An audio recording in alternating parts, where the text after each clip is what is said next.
The first thing I noticed that morning was the lint, a thin gray line on the cuff of my black cardigan, right where my wrist rests on the table when I fold my hands. I picked at it with my thumbnail while the bailiff called cases in a steady, tired voice that bounced off the courtroom walls. To my left, my attorney Denise had her legal pad open. She wasn't writing yet. She was listening. Across the aisle, my husband sat about 10 or 12 feet from me, angled slightly back in his chair like he was waiting for his name to be called at a dentist office. His suit was navy, his tie was neat, his expression was relaxed, like this wasn't his life splitting in half. Behind him, in the gallery, the woman he'd been sleeping with sat with her legs crossed and her chin lifted. She looked straight ahead, like she belonged there, like she'd already been given permission. I kept my eyes on the table, on the wood grain, on the small scratch near the edge. I didn't want to look at either of them longer than I had to. I had learned, over the last few months, that staring doesn't give you answers. It just gives you a headache. The judge looked down at her file, flipped a page, and said our last name. Denise stood. Then she said very calmly, "Your Honor, we have one more witness." It didn't land like a dramatic moment. It landed like a dropped glass. Not loud, just sharp enough that everyone heard it. The courtroom got quiet in a real way. You could hear the air conditioning click. You could hear someone in the back shift their coat against the bench. My chest tightened, not from panic, from recognition, like my body had already seen the ending, even if my mind wasn't ready to admit it. I looked toward the doors at the back of the room, and under my breath, without meaning to, I said, "No, it can't be." My husband's mouth had been sitting in that easy, confident line all morning. That small, lazy smile he saves for people he thinks can't touch him. It disappeared the second he saw who walked in. I didn't move. I didn't turn to Denise. I just sat there with my hands folded, watching my husband's face go blank in stages, like someone slowly pulled the plug. And the person walking toward the witness stand didn't look at him once. Not once. I'll tell you who it was in a minute. But to understand why that mattered, you have to understand what led us into that room in the first place. Because it didn't start in court. It started at home, with a piece of mail that felt like nothing until it didn't. My name is Elena Rivera. I'm 33, and up until about 10 months ago, I thought my life was ordinary. I live outside Richmond, Virginia, the kind of place where the grocery store cashier recognizes you and you learn which streets flood when it rains hard. I worked as a payroll specialist for a mid-sized logistics company. It wasn't glamorous work. It was steady. I made enough to cover my share of things, and I liked the quiet order of it. Numbers come in, numbers go out. If they don't match, something happened. I married my husband, Mason Hart, when I was 25. We'd been together since I was 23. We met at a friend's summer cookout. He knocked over a cup of lemonade onto my shoes and tried to fix it with napkins that were already damp. He smiled like he meant it. He made it feel like an accident was a conversation, not a problem. That was him in the beginning. Warm, present, the kind of person who made you lean in. He ran an auto detailing business, 2 locations, one near Broad Street, one closer to Midlothian. He was always talking about clients, packages, supplies, new equipment. He liked the language of growth. Early on, we made a simple arrangement. I handled the household bills, the calendar, the little things that keep a home running. He handled the business accounts. "It's easier," he said, like it was protecting me from stress. And for a long time, I didn't question it. Not because I was careless, but because I didn't feel unsafe. Then one Tuesday in late spring, a credit card statement showed up in our mailbox. It was addressed to Mason at our home address. The envelope was already half open, like the adhesive didn't stick all the way. I almost put it on the counter with his business mail without thinking, but a number caught my eye. $1,681. It was a charge from a jewelry store I recognized, a place in a mall we'd been to once when we were killing time before a movie. Beneath that, $512 at a boutique hotel in Virginia Beach. Beneath that, a smaller charge from a florist, all on a random Tuesday. My birthday isn't in spring. Our anniversary isn't in spring. There was no holiday, no occasion that made sense. And the question that came into my mind wasn't even anger at first. It was just confusion. Who gets flowers on a Tuesday afternoon in May? When Mason came home that night, I didn't confront him like you see in movies. I didn't throw the statement at him. I didn't raise my voice. I held it out and asked carefully, "What is this?" He didn't flinch. He didn't stall. He glanced at it like it was a receipt for oil change supplies. "Oh, that's a business card," he said. "I opened a separate account for client expenses. Keeps things clean." He had an explanation for every line. The jewelry was a watch, he said, for a fleet manager who'd sent referrals. The hotel was a planning weekend with 2 of his shop managers. The flowers were for a client's wife who helped them land a commercial contract. He delivered those sentences smoothly, warmly, like he was doing me a favor by clearing up my confusion. And I wanted to accept it. I did accept it, at least on the surface. When you've loved someone for almost a decade, you don't want the first strange piece of evidence to become a whole story. But something in me didn't relax. It wasn't a dramatic gut feeling. It was quieter than that. It was the same instinct that tells you a door didn't close all the way, even if it looks shut. The same instinct that makes you double-check the stove. So I didn't throw the statement away. I folded it, put it in an old shoebox, and slid it under the bathroom sink in the guest bathroom. It wasn't a plan. It was just a place. Somewhere I could put a question without turning it into a fight. For a few weeks, nothing else happened. Mason kept coming home, kept talking about business, kept acting like I'd imagined my own doubt. Then I made the mistake of telling someone. Her name was Lauren Hart, Mason's younger sister. For years, I thought of her as my friend, not just my sister-in-law. We grabbed lunch every couple of weeks. She knew the little details about me that people don't bother learning unless they care.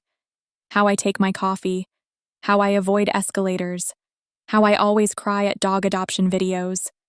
So one afternoon, sitting across from her in a quiet cafe near my office, I told her about the statement, the jewelry, the hotel, the flowers. I didn't accuse Mason. I just said it didn't sit right. Lauren squeezed my hand and said, "I'll look into it."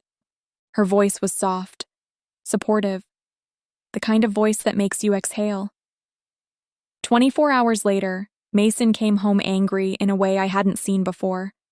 Not shouting, not throwing things, but sharp, tight, controlled. He told me I was trying to turn his family against him. He told me I'd embarrassed him. He told me I was paranoid. And as he spoke, I realized he knew everything I'd said to Lauren. Not the summary, not the broad idea. Everything. Every detail. Every worry. Every question. Even the way I'd said it. That's when something settled in me, slow and heavy, like a stone dropping into water. I hadn't just shared a concern. I'd handed it to the one person who would carry it straight back to him. After that night, I stopped talking. Not because I forgave him, not because I agreed with him, because I understood something I hadn't wanted to understand. I was living inside his world, his business, his family, his relationships, his version of events. And if I spoke to the wrong person, even once, he would hear it before I could finish the sentence.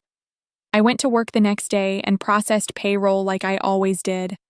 I answered emails, I smiled at my coworkers, I drank coffee from a chipped mug at my desk, and I started paying attention, because I work with numbers all day.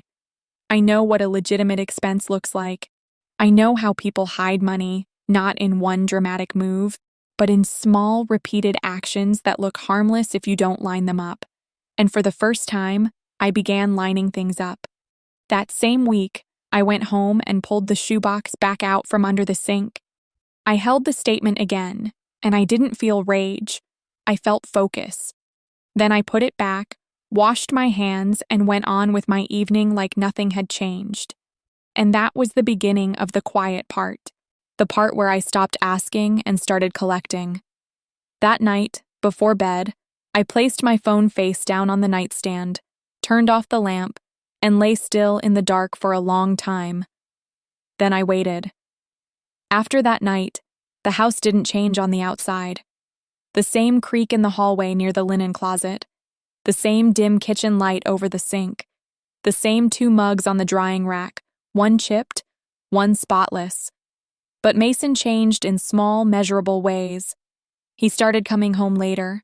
At first it was 9 o'clock, then 10, then the kind of late where the street is quiet and the porch light feels like a spotlight. He always had a reason that sounded reasonable if you didn't look too closely. A supplier in Petersburg, a fleet client from Fredericksburg, a shop manager with a situation. He said these things while loosening his tie, like he'd earned the right to be believed. His phone stayed face down on the counter now. Not just occasionally, always, as if the screen itself was something to hide from me. And when it buzzed, he didn't glance at it the way people do without thinking. He would pick it up and turn his body slightly away, like a reflex. There was another detail that still makes my stomach tighten when I remember it. He started showering as soon as he walked in. Not after dinner, not after sitting down. Immediately. It would be 11:15 on a Wednesday, and I'd hear the bathroom fan kick on, then the water, then the steady rush behind the door. The man who used to fall asleep on the couch with sports highlights playing low in the background suddenly treated the shower like a ritual. I didn't say anything. I didn't ask why. I made myself act normal because I was learning that questions only fed him. Instead, I began storing moments. I started noticing the smell of his laundry when I moved it from the washer to the dryer. Sometimes it smelled like his usual detergent. Sometimes it didn't.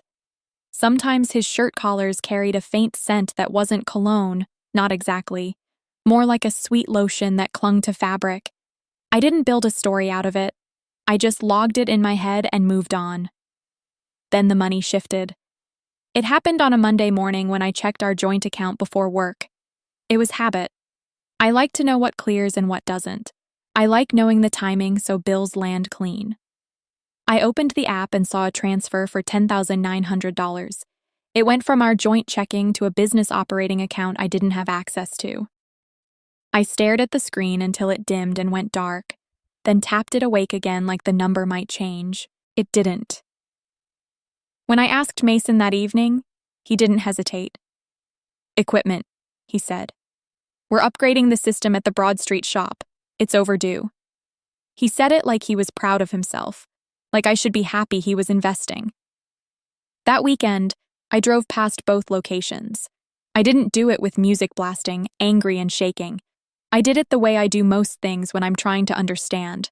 Quiet, practical, observant. The Broad Street shop looked exactly the same.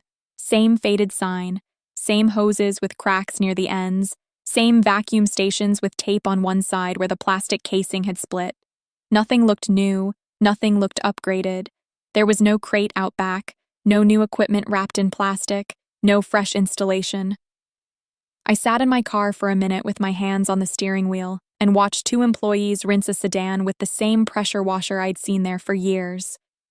Then I drove home. A few days later, I couldn't log into our savings account. The password no longer worked. The security questions didn't match. It was like the account had been moved behind glass. When I asked, Mason shrugged and said, "They did a security update. I'll send you the new login." He never did. Then his monthly deposit into our joint checking changed. It had been consistent for years. $3,100, sometimes $3,300 if a big client came through. It dropped to $1,700. My paycheck covered the mortgage with almost nothing left over. Groceries became careful. Gas became careful. I stopped adding anything extra to the cart, even small things like fruit that wasn't on sale. At work, my coworker, Tessa, asked why I'd been eating the same leftover pasta for lunch 3 days in a row. I told her I was trying to simplify. She laughed like it was relatable. I smiled back, but my smile felt thin. One afternoon, standing in the break room with a paper bowl of reheated spaghetti, I realized I'd started behaving like someone who was being punished, even though no one had said the word. By late summer, the social part of my life collapsed. Or maybe it didn't collapse. Maybe I finally saw that it wasn't mine anymore. Mason's sister hosted a family cookout at her place. I wasn't invited. No text, no call, no awkward, half-hearted message like, "I know things are weird, but you should still come." Nothing. I found out the way people find out things now. Through a photo someone else thought was harmless. Scrolling during my lunch break, I saw it. String lights in a backyard, paper plates, a cooler full of drinks.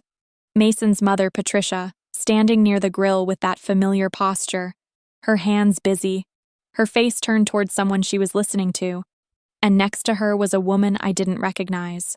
Dark hair, a sundress, laughing like she belonged there, comfortable, like she knew where the napkins were kept. In one photo, Patricia was handing her a plate, not like a guest, like family. I stared at that image longer than I should have. It wasn't that it confirmed anything new, it was the ease of it, the quiet permission. A few days after that, Mason filed for divorce. He filed first. The papers arrived in a plain envelope.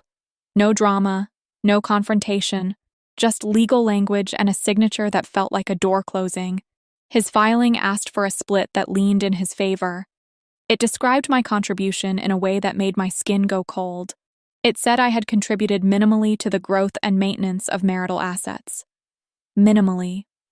8 years of keeping a home running while he traveled between 2 shops. 8 years of scheduling, budgeting, cleaning, and making sure his life stayed smooth enough for him to focus on building his business. Minimally. The paperwork listed his business value at an amount that made no sense with what I'd heard him brag about for years. It listed our house at a number that felt deliberately low, like someone was trying to shrink our entire life on paper. I didn't scream. I didn't throw anything. I read every line twice. Then I drove to a Sheetz not far from my office, parked at the far end of the lot, and sat there with the engine off. It was hot that day. The inside of my car smelled like sun-warmed upholstery and old coffee from the cup holder. People walked in and out with drinks and snacks like nothing in the world was wrong. I cried for a long time. Not the kind of crying that feels cleansing.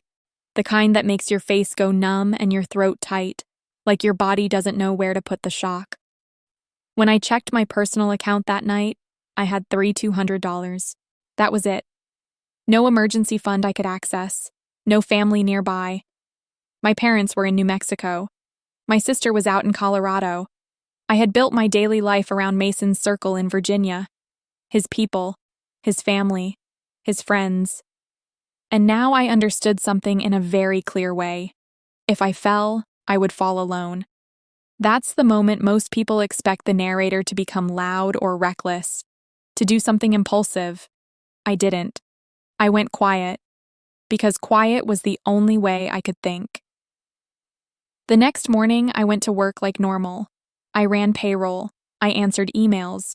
I sat in meetings about overtime adjustments and benefits deductions like my life wasn't actively being dismantled. But when I got home, I started opening the shoebox again. I added to it slowly. A screenshot of a transfer I'd caught before I lost access. A photo of the divorce filing pages where the numbers didn't make sense. A printout of the credit statement from spring. I didn't know what I was building yet. I only knew I was tired of feeling stupid. It's a strange thing, realizing you've been treated like you can't understand reality. Because I do understand reality. I understand it for a living. Payroll is not just math. It's pattern. It's timing. It's knowing when something that looks normal is actually out of place. And Mason's life was full of out-of-place things. One day during lunch, I didn't go to the break room. I drove to the library. It wasn't dramatic. I just needed somewhere that didn't belong to him. The library near my office smelled like old paper and carpet cleaner. The air was cool and still. The fluorescent lights had that soft hum that makes your thoughts feel slower, in a good way. I walked the aisles without a plan, letting my hands skim the spines. I stopped in a section that had books about rebuilding after divorce and financial recovery. Not because I wanted inspiration, because I wanted steps. I wanted something that didn't depend on Mason's version of events. I pulled a book off the shelf and sat down at a small table near a window. When I opened it, a business card fell out like a bookmark. It landed face up on the page. On the back, someone had written a short note in blue ink. "She's worth it. Call her." The front of the card read, "Denise Lark, attorney at Law Family Law and Asset Recovery." I stared at it for a long time. My fingers held the edge of the card like it might disappear if I let go. I could feel the slight texture of the paper, the raised print. The library was quiet, but not empty. I could hear a printer in the distance. I could hear someone turning pages 2 tables away. For the first time in months, I felt something that wasn't fear. It was a small, steady sense of direction. I put the card in my wallet, closed the book carefully, and walked back out to my car. I sat in the driver's seat with the windows up. Then I took out my phone, looked at the card again, and hovered my thumb over the call button. And for a full minute, I didn't move. Then I called. Denise Lark answered on the second ring. Her voice was calm, like she'd already decided the day was manageable. Denise Lark's office. I almost hung up, not because I didn't want help, but because asking for it felt like stepping into a room I didn't know how to stand in. Instead, I said, "My name is Elena Rivera. I think my husband is hiding money. He filed for divorce, and the numbers don't make sense." There was a small pause, just long enough for her to choose a direction. "Can you come in tomorrow morning?" she asked. "Bring whatever you have, even if it feels small." The next day, I took a half day off work and drove downtown. Her office was on the second floor of an older brick building near the river. The stairwell smelled like toasted bread from a cafe below and something sharp, like lemon cleaner. I remember that because I kept telling myself to pay attention to details, as if that alone could keep me steady. Denise was in her late 50s. She didn't waste motion. She wore reading glasses on a chain and didn't smile to make things easier. She just made space for facts. On the wall behind her desk was a framed print that said, in neat block lettering, "Paper doesn't lie." I sat down across from her and set my shoebox on the edge of her desk. It was the same shoebox that had lived under the guest bathroom sink. Nothing special, just cardboard with a worn lid. But when I opened it there, under the bright office light, it felt heavier than it had at home. Denise didn't react. She didn't look surprised. She looked interested. "Start from the beginning," she said. So I did. The statement, the explanations, the changed passwords, the transfer I couldn't explain, the divorce filing that called me minimal. While I talked, she flipped through the statement, then the divorce papers, then back again. She didn't interrupt. She didn't nod dramatically. She just tracked the information like it was a map. When I finished, she laid the papers down in a neat stack and said, "Your husband is trying to shrink your life on paper. That's common. The question is how." Then she explained something I'd never heard before, but understood immediately. Dissipation of marital assets. She said it in plain language. If money from the marriage was spent to support an affair, that spending can be counted. If money was moved to keep it out of reach, that movement can be traced. It isn't his money, just because he touched it last. And then she looked at me over the top of her glasses and said, "You work in payroll. You already know how people disguise spending. You just haven't pointed that skill at your own life yet." That was the first time in months someone had spoken to me like I was capable. Denise filed subpoenas for Mason's business bank accounts and payroll records for both locations.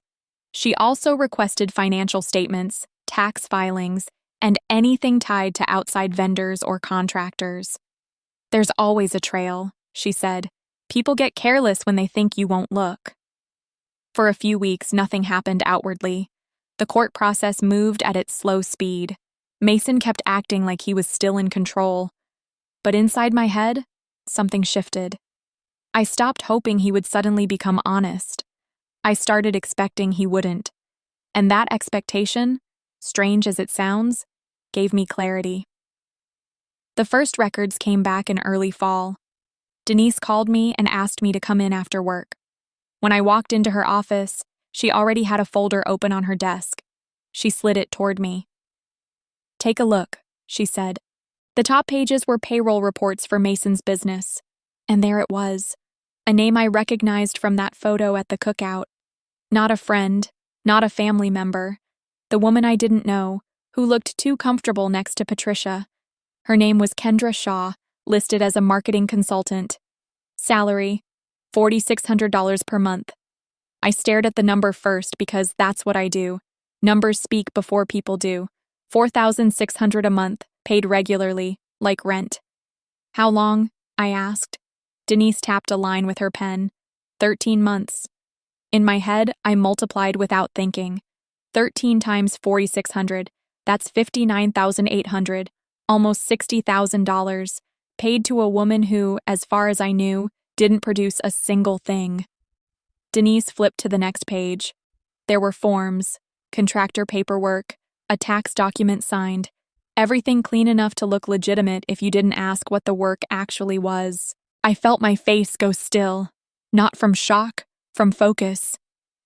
Denise watched me quietly for a moment and then said, "We're going to request proof of services, deliverables, invoices, anything that shows this was real work."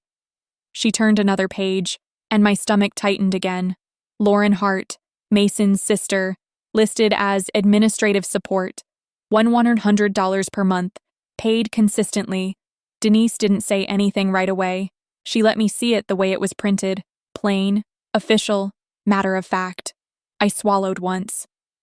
"That's why," I said, and my voice came out quieter than I expected. Denise nodded. "It explains the loyalty." I sat back in the chair and let the pieces line up without forcing them. The hand squeeze at lunch, the promise to look into it, the 24-hour turnaround, the anger from Mason that was too precise. It wasn't family loyalty. It was payroll. Denise didn't let me stay there long. She moved to the next section of records, the business bank statements.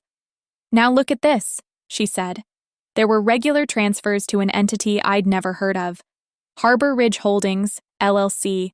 Same pattern, same timing. Not huge in one shot. Just steady movement over time. Total over 2 years, $88,000. I leaned forward and traced the lines with my eyes. "Is it real?" I asked. Denise's tone stayed even. "We don't know yet, but the account behavior looks like a holding bucket, a place to park money." Then she added, "If it's legitimate, there will be contracts, clients, revenue. If it's not, it will be empty except for transfers in and out." I sat there and did what I always do when the world starts to tilt. I added, "Almost $60,000 to Kendra, over $13,000 to Lauren. $88,000 moved into an LLC I'd never heard of, and that was before we even touched the personal spending and the accounts I'd lost access to." The shoebox under my sink hadn't been paranoia. It had been the first page of a file. Denise leaned back and folded her hands. "Your husband made one assumption," she said, "that you'd be too tired to follow the paperwork." I didn't answer. I didn't need to. Because the truth was, I was tired.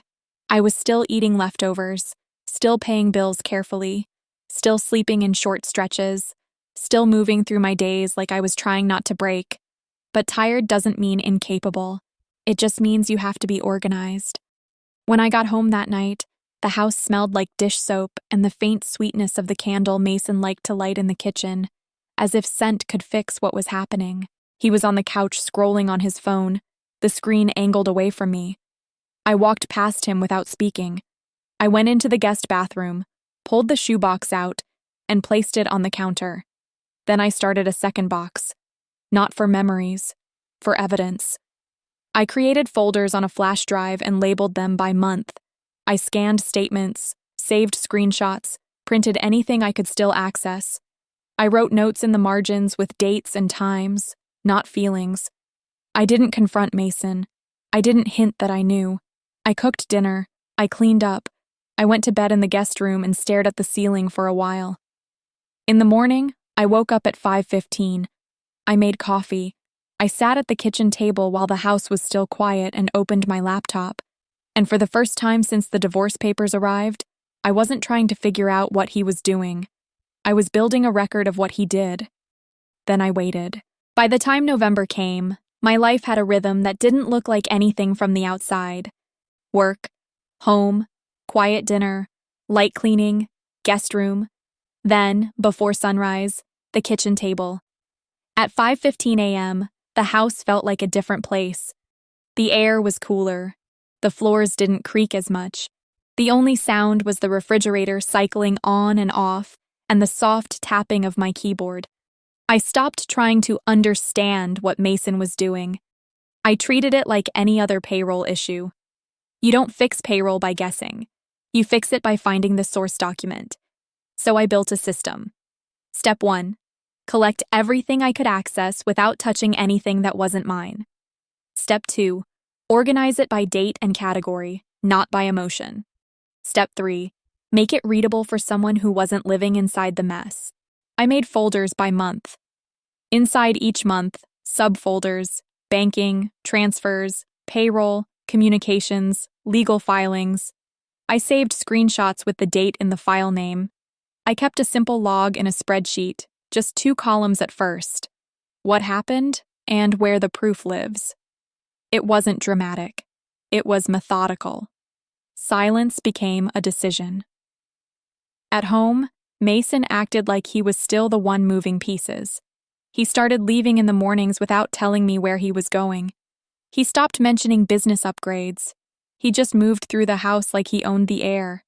Sometimes he'd stand at the kitchen counter, tapping on his phone, and I'd feel him waiting for me to ask, waiting for me to react. I didn't. I washed dishes, I wiped the counters, I took out the trash. I lived like a person who had decided not to provide him with anything extra. One afternoon in late November, Lauren showed up at my workplace. Not outside, not in the parking lot, in the building. I was on my lunch break, sitting in the break room with a salad I didn't really want, when the door opened and she walked in like she belonged there. She was dressed neatly, hair done, carrying a tote bag like she had errands, and this was one of them. She didn't smile. She didn't ask to talk privately. She just started speaking. "You're tearing apart this family," she said, loud enough that the people near the coffee machine went quiet. "Mason made one mistake and you're trying to destroy him." My coworker Tessa stopped chewing mid-bite. Someone from shipping stared hard at his paper cup like it had important instructions printed on it. Lauren kept going. She said I was being vindictive. She said I was embarrassing the family. She said I was going to ruin everyone with this lawyer nonsense. The whole time, she was watching my face like she wanted a reaction she could use. I didn't give her one. I let her run out of words. It took about 4 minutes. When she finally paused, like she expected me to defend myself, I looked at her and said, very evenly, "If you're finished, I need to get back to work." That was it. No argument, no explanation, no pleading. She stared at me for a second, then turned and left the way she came in, shoulders tight, like she'd expected the room to clap for her. I threw my salad away and went back to my desk. My hands were steady. What I felt wasn't rage, it was confirmation. When someone comes to your job to talk at you in public, they're not trying to solve anything. They're trying to make you small. I opened my email, attached the newest documents I'd compiled, and sent them to Denise with one line. "Lauren came to my workplace today. Break room, around 12:30. I didn't respond, logging it." Then I did my work. That night, I sat at the kitchen table again at 5:15 a.m. and kept organizing. I wasn't trying to be brave. I was trying to be accurate. A week later, Denise called. Her voice was the same calm as always, but she got right to the point. "Mason knows we're digging," she said. "The subpoenas made it obvious. Expect him to get more careful." "I already do," I told her. There was a small pause, then she said, "Also, someone contacted my office yesterday." I didn't ask who. I waited. Someone in his family, she added. My throat tightened, not from fear, from recognition. There weren't many options. Denise continued. Not Lauren. Someone else. Someone who's been quiet. I was standing at the kitchen sink, holding a dish towel. The fabric felt rough in my hands. I remember that detail because everything else went still. Who? I asked. Denise said, Patricia. Mason's mother. The same woman who had handed a paper plate to Kendra at that cookout. The same woman who hadn't called me once since spring. The same woman who had stayed silent while Mason filed papers calling me minimal. I didn't speak for a moment. Denise let the silence sit there like a measured thing, not an accident. Then I said, What does she want? She asked to meet, Denise said. In person. She said she has information and she doesn't want to say it over the phone. I sat down at the kitchen table slowly, like if I moved too fast, I would knock something over. All right, I said. When? Tomorrow afternoon, Denise replied. If you can. I told her I could. The next day, I left work early and went to Denise's office. Patricia was already there when I arrived, seated with both hands wrapped around a paper cup of coffee. She looked smaller than I remembered, but maybe that was because I wasn't looking at her through family holidays anymore. She didn't stand to hug me. She didn't reach out.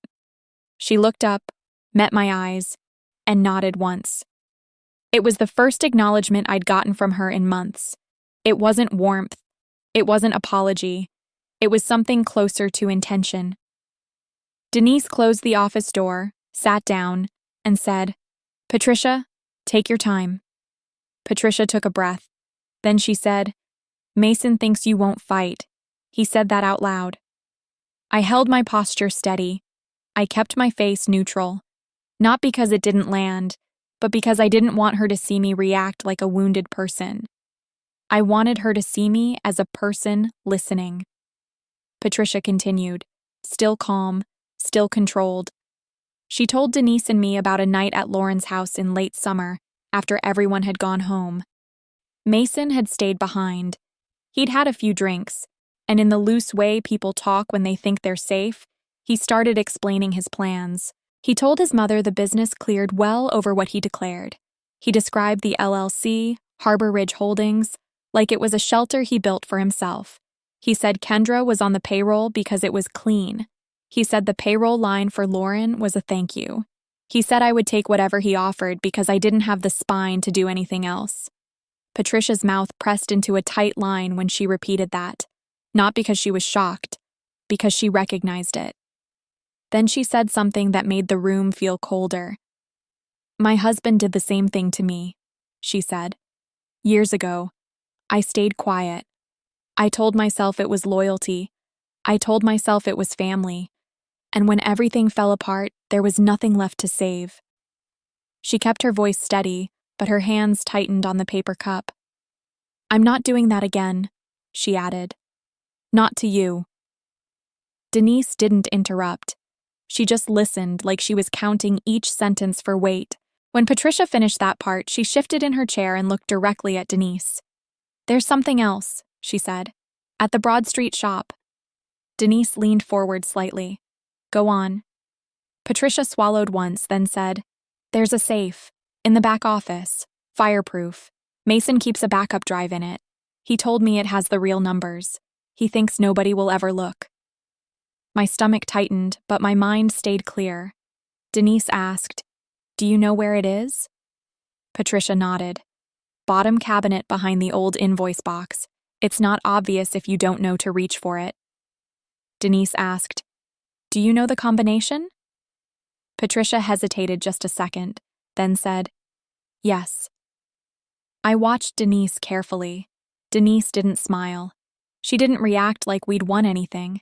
She reacted like someone receiving a tool. Good, Denise said. We do this the right way. She looked at me. Elena, we are not going to touch anything without a court order. Understand? I understand, I said, and I meant it. Denise turned back to Patricia. We'll file a motion to compel production of all business records, including digital media stored on site. Standard language. If the judge grants it, we execute it through proper discovery. If your information is accurate, we will find that drive lawfully. Patricia nodded once, like she had been waiting to hear exactly that. Then Denise said the next thing, and it connected everything back to the courtroom image I couldn't shake. Patricia, are you willing to testify to what Mason told you? Patricia didn't answer quickly. She didn't dramatize it. She just looked down at her hands for a moment, then looked back up. Yes, she said. If you need me, I'll do it. Denise tapped her pen on the legal pad once, slow. Then we list you as a witness, she said. We disclose it properly. No surprises, no games. My chest tightened again, but this time it wasn't panic. It was the weight of reality settling into place. The same woman I had watched stand near Kendra in that backyard was now sitting across from me saying she would speak under oath. Denise laid out the timeline in her calm, procedural voice. Filing deadlines, disclosure rules, the next hearing date. I listened without interrupting. When the meeting ended, Patricia stood. She didn't hug me. She didn't apologize. She didn't try to repair 8 years in 5 minutes. She only said, "I'm sorry it took me so long." I nodded once. Then she left. After the door closed, Denise looked at me and said, "Here's what happens next. We stay quiet. We stay organized. We let the process do what it does." I picked up my purse, my folders, my flash drive. On the walk down the stairs, the smell from the cafe below hit me again. Warm bread and coffee. Outside, the air was cold and clean. The sky had that pale winter light that makes everything look sharper. I got into my car and sat there for a moment with my hands on the steering wheel. I didn't feel victorious. I felt steady. Then my phone buzzed. A text from Mason. 2 words. "Where are you?" I set the phone face down on the passenger seat. Then I waited. The weeks before court were quieter than I expected. Not peaceful, just controlled. Mason stopped asking where I was. He stopped texting. He moved through the house like a person who had decided I was no longer worth managing. He stayed in the primary bedroom. I stayed in the guest room. We passed each other in the kitchen without speaking, like 2 strangers sharing a hallway. I kept my routine. Coffee before sunrise, laptop open, documents in order. Denise filed the motion for complete business financial records, including any digital media stored on site. The language was standard, the kind that sounds boring until you understand what it allows. The court granted it. A week later, Denise called and told me to come to her office. When I got there, a small black hard drive sat on her desk inside a clear evidence bag. It looked ordinary, like something you'd toss in a drawer. Denise didn't touch it with her bare hands. She slid the bag toward me just enough for me to see the label, recovered from on-site business records, Broad Street location. It was exactly where she said it would be, Denise told me. I didn't ask who she was. I already knew. I also didn't say thank you out loud. It felt too big for that. Denise had already arranged a forensic accountant to authenticate and review the contents. The report came back organized, clean, and hard to argue with. Real revenue figures. Transfers to Harbor Ridge Holdings. Payroll entries for Kendra Shaw as consultant. Payroll entries for Lauren as administrative support. There were spreadsheets that tracked everything in a way that made my stomach go tight. Not because the numbers were worse than expected, but because Mason had recorded it all like it was normal. Denise didn't speak like we were building a dramatic moment. She spoke like we were building a timeline. "This is what we will show," she said. "This is how we will show it. No speeches, no emotion, just process." She handed me a copy of the witness list and the evidence index, tabbed and labeled. Patricia Hart was listed as a disclosed witness. Denise added her name within the proper deadline. Nothing hidden, nothing rushed. Then Denise said something that mattered more than any clever argument. "They're going to assume she's on his side," she said. "That assumption is not our job to correct." On the day of the hearing, I woke up before my alarm. I put on a simple, dark outfit that wouldn't distract. I pinned my hair back. I ate a piece of toast even though I didn't want it. The kitchen was cold. The light over the sink hummed. Mason left the house without acknowledging me. I drove downtown alone. The courthouse lobby smelled like floor wax and burnt coffee. The air was too warm for winter, like the building couldn't decide what season it was. I checked in, went through security, and walked to the courtroom with my folder held close to my body. Denise was already there, standing near the benches with her legal bag. When she saw me, she nodded once. "You're on time," she said. That was her version of reassurance. Inside, the courtroom lights buzzed faintly. People shifted in their seats. Papers whispered as folders opened and closed. The judge sat above it all, calm and alert, reading through the file like she was already tired of guessing games. Mason sat at the opposite table. He wore a new suit, crisp lines, confident posture. He glanced at me once, then looked away, like eye contact wasn't necessary anymore. Behind him, in the gallery, Kendra Shaw sat with her legs crossed, chin slightly raised, watching the room like she belonged there. I didn't look at her long. I kept my eyes on the table and took a slow breath. The judge called our case. Mason's attorney spoke first. He said the business valuation Mason submitted was accurate. He said my contribution was limited. He said the proposed division was fair. His tone was polite, smooth, and impatient, like he wanted the judge to sign and move on. Denise stood. She didn't raise her voice. She didn't add extra words. She started with the bank records. "Transfers to Harbor Ridge Holdings, LLC," she said, and handed up the exhibit. $88,000 over 2 years. No corresponding business activity. No clients. No invoices. Then the payroll. "Kendra Shaw," Denise said. "Marketing consultant. $4,600 per month for 13 months. No evidence of services, no deliverables, no campaigns, nothing produced." Then Lauren. "Administrative support," Denise continued. $1,100 per month. No record of hours. No documentation of work performed. Recipient employed full-time elsewhere. The judge's expression didn't change, but her questions did. She asked Mason's attorney whether these payments were disclosed in the initial filings. She asked whether the LLC was listed. She asked whether the business valuation included the real revenue figures shown in the forensic report. Mason's attorney tried to object to parts of the hard drive evidence. Denise responded once, calm and precise. "Obtained by court order, authenticated by a certified forensic accountant," she said. The judge overruled without hesitation. Mason leaned toward his attorney and whispered something. His attorney asked for a brief recess. The judge looked at him for a moment and said, "No, we will proceed." Denise turned another page on her pad, like she'd been expecting that answer. Then she stood again. "Your Honor," she said, "we would like to call one additional witness. Properly disclosed."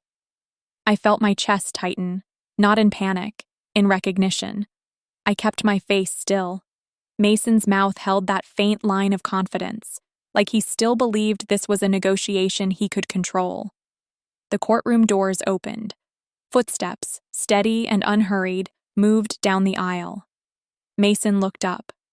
I watched his expression shift in stages. Confusion first, then recognition, then something that looked like the floor dropping out from under him. Patricia walked toward the witness stand without looking at him. She sat down, placed her hands neatly on the edge of the stand, and faced the judge. The bailiff administered the oath. Patricia's voice stayed even as she answered. "Yes." Denise took one step forward and asked the first question. "Mrs. Hart," she said, "do you recall a conversation with your son after the family cookout in late summer?" Patricia didn't glance toward Mason.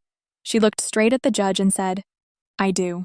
Then she took a small breath, like a person choosing accuracy over comfort. and she began to speak. Patricia didn't speak like someone trying to punish her son. She spoke like someone reading a list she'd carried too long. Denise asked her what Mason had said, and Patricia answered in short, clean sentences. He told me the business makes far more than he reported. He said he was moving money so Elena wouldn't have access to it. He called Harbor Ridge his safety net. He said paying Kendra through payroll was the clean way to do it. Denise let each point land, then asked, "Did he say anything about his sister Lauren being on payroll?" Patricia nodded once. "He said it was a thank you," she said, "for keeping quiet." Those were his words. The courtroom stayed quiet, but not the empty kind. It felt watchful. I kept my hands folded and looked at the corner of the table in front of me. A tiny dent in the wood, a scratch shaped like a comma, anything steady. Mason's attorney stood to object, but the judge raised a hand. "Mrs. Hart," the judge said, "when did this conversation occur?" Patricia answered with an exact window. Late summer, after the cookout, when people had left. The judge asked, "Was anyone else present?" "No," Patricia said, "just me and my son." The judge asked, "Why are you coming forward now?" Patricia's fingers tightened slightly against the edge of the witness stand. "My husband did this to me," she said. "A long time ago. I stayed quiet. I lost everything. I won't watch it happen again." Her voice didn't shake. But there was a finality in it that didn't need emotion to be understood. The judge looked down at the exhibits again, then back up. "Mrs. Hart," she said, "have you seen any records or materials that support what you are testifying to?" Patricia took a breath. "Yes," she said. "He told me he kept a backup drive in a safe at the Broad Street shop." Mason's attorney shifted fast, like the sentence hit a nerve. Denise stayed still. The judge's eyes went to Denise, then back to Patricia. The judge asked, "Do you know how you learned about that?" Patricia answered carefully. "He told me directly." The judge asked, "Did you ever access that safe?" "No," Patricia said. "I did not." Denise didn't ask about the combination. Not out loud, not there. We didn't need to. The drive had already been recovered the right way, through the court order and proper discovery language. Denise had kept that detail exactly where it belonged, out of a courtroom microphone. Instead, Denise moved back to what mattered. She asked Patricia to confirm Mason's private admissions about the real revenue and the purpose of Harbor Ridge. Patricia confirmed them. Then Denise said, "Thank you," and sat down. Patricia stepped off the stand and walked out without looking at Mason. She didn't glance at me either. Not in a cold way. More like she knew that eye contact would turn this into something sentimental, and we were both past the point where sentiment helped.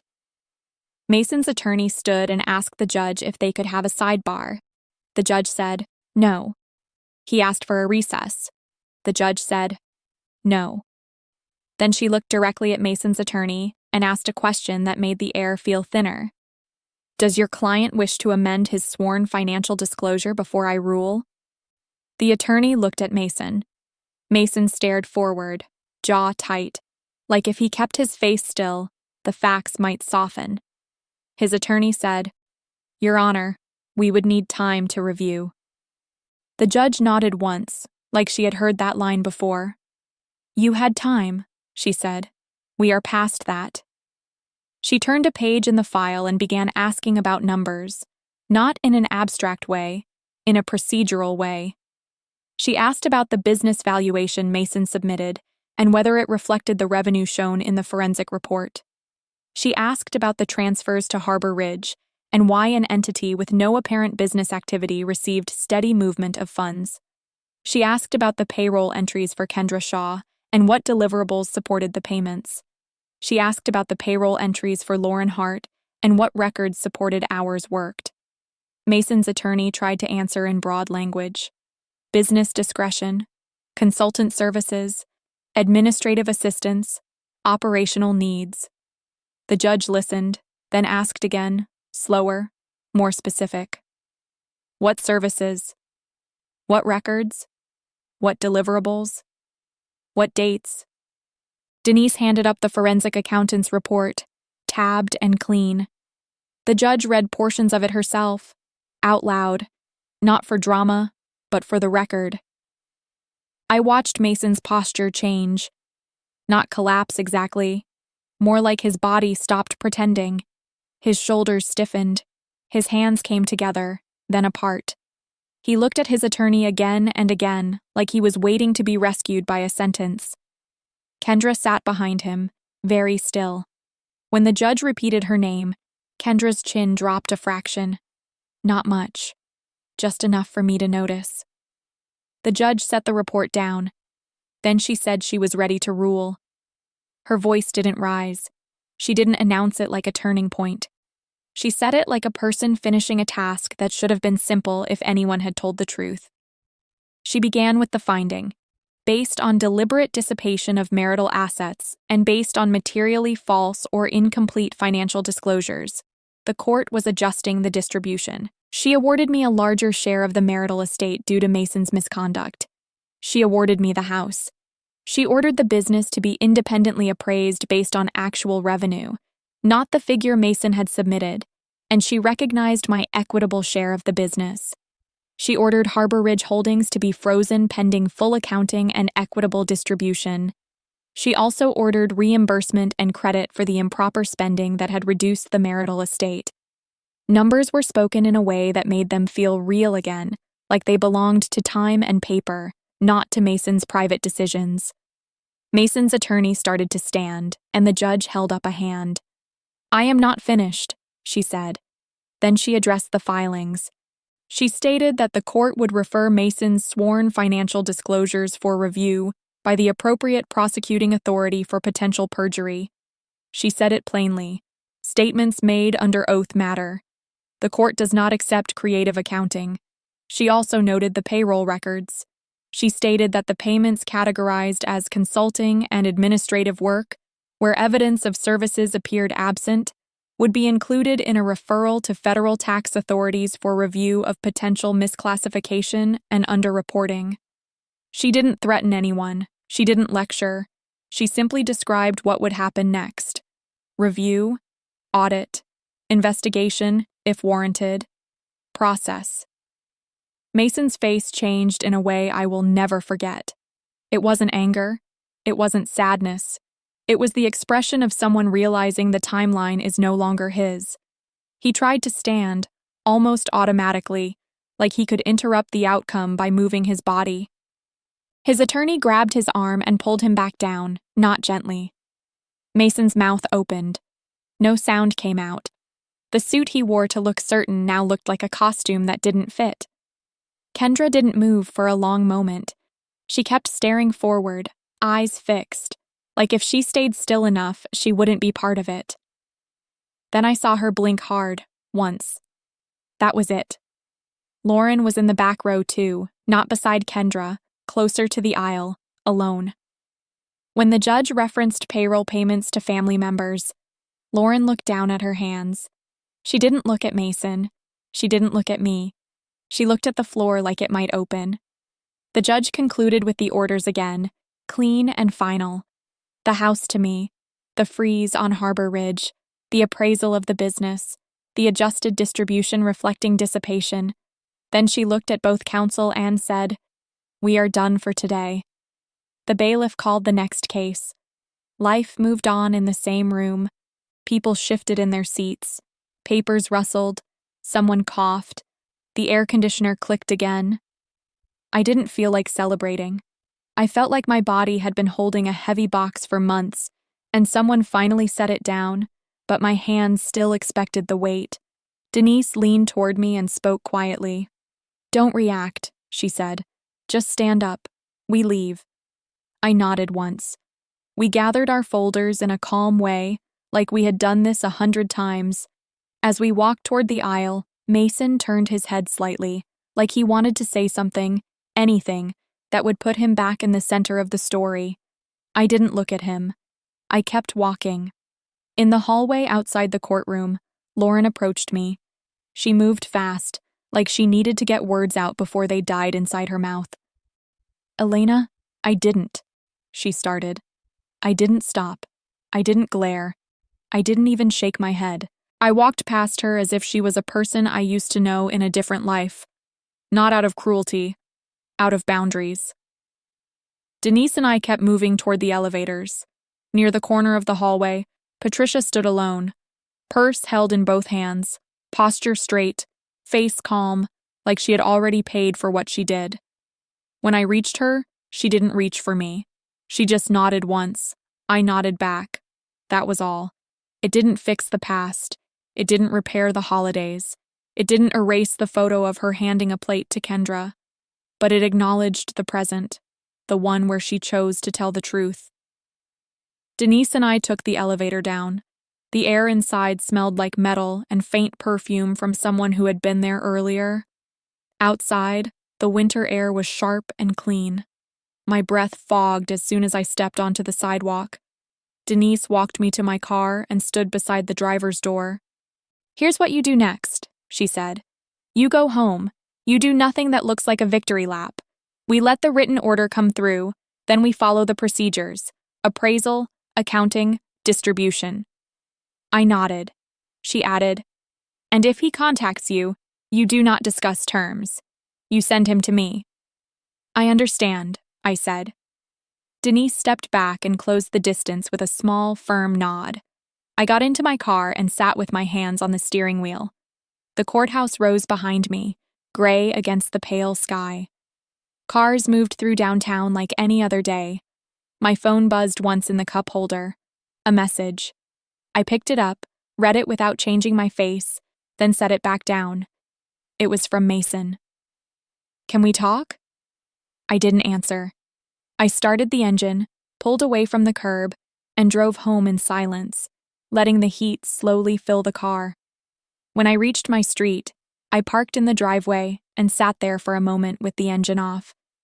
The house looked the same as it always had, but I knew the rules were different now. Then I got out, walked inside, and closed the door behind me. When I got inside, I didn't go looking for Mason. I set my keys in the same ceramic bowl by the door, the one we bought years ago at a street fair, and I took off my shoes carefully, like the floor might be listening. The house was quiet in that flat afternoon way. The heater clicked. The refrigerator hummed. Somewhere outside, a car door shut, and then the sound faded. I walked to the kitchen sink and washed my hands. Not because they were dirty, because it gave me something simple to do. Warm water, soap, rinse. A small routine that belonged to me. Then I made tea. I used the mug I always used, the chipped one. I watched the steam rise and drift.